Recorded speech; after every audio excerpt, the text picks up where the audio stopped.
Welcome everyone. It is your coach, Shawn. In my 10 or so years of training, I've met with lots of people, talked with them about their fitness goals and what they like to do. One of the biggest reasons they do not accomplish them or even start them, they always have the excuse, I don't have time. The goal of this video is to tell you how you could potentially go from making the self-defeating excuses as I don't have time to unlocking yourself to start to think about ways you could take action to achieve your goals. All right, starting off, I would like to briefly talk about the stages of change. These are the stages that everyone must go through in order to accomplish a certain goal, no matter what the goal is. Starting off, we have pre-contemplation. That's when you're not even thinking about changing at all. Next is contemplation.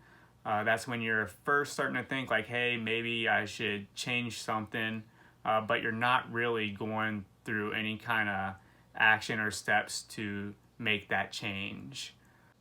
The next stage is preparation, and that is when you're actually planning to make a change. You may even be doing small things like you eat a salad for a meal, or you look into some exercise videos. Just small things that you may be planning on implementing more to change your behavior.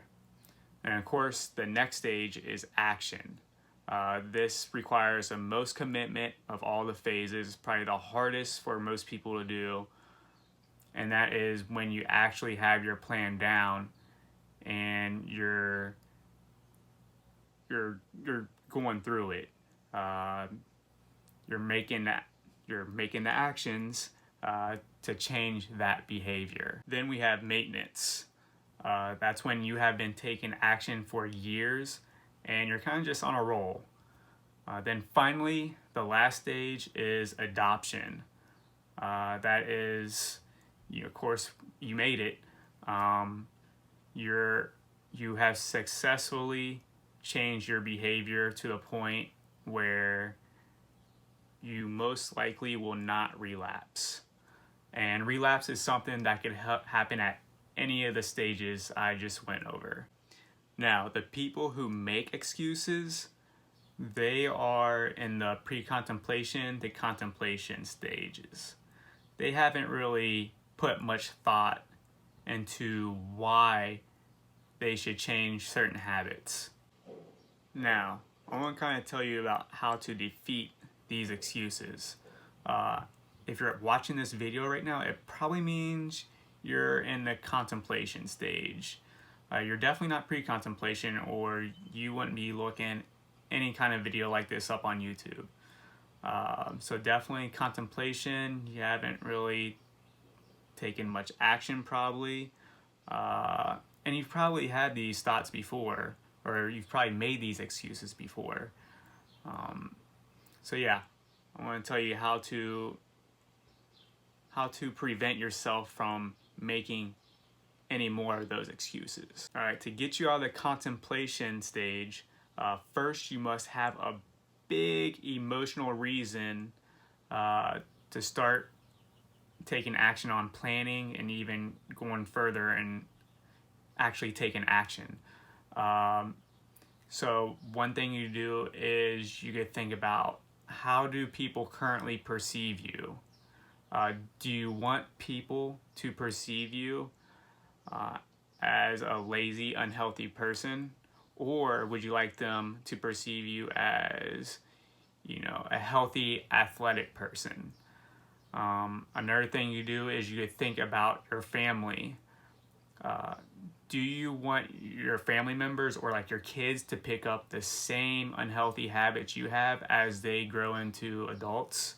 Or would you rather, set the standard for them, someone they could look up to and develop those healthy habits as they get older? And then another thing you could think about is your actual health.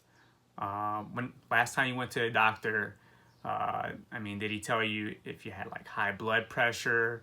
Are you at risk for like a heart attack, a stroke? Are you overweight?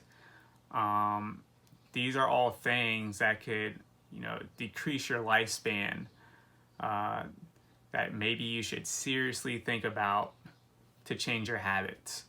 Now, this next step I'm going to talk about might sound a little corny, but a lot of successful people do it, including athletes, big business owners. They all visualize. They all visualize their success. So that's what I want you to try now is visualize how people would view you if you were successful in meeting your goals. How would everyone view you if you were, ripped?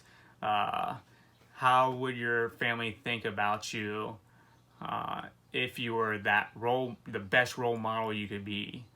And also, how good would it feel? How vibrant would you feel if you were not overweight or obese? If your health was as optimal as it could be? I want you to think about that, visualize that in your head to get a sense of feeling of what it would be like to have achieved your goals. Do these two things on a daily basis to get some fire in you. To really amp you to move towards those goals and to start taking small actions that would push you in a direction you need to go. And every day do something like just gradually start doing small stuff, whether that's, eating a salad for a meal or, do a 10-minute exercise. Go outside and, walk for a few minutes. Enjoy your day. But whatever you do not overwhelm yourself. I know there's so many resources out there that, are going to tell you so many different ways you could achieve that same goal.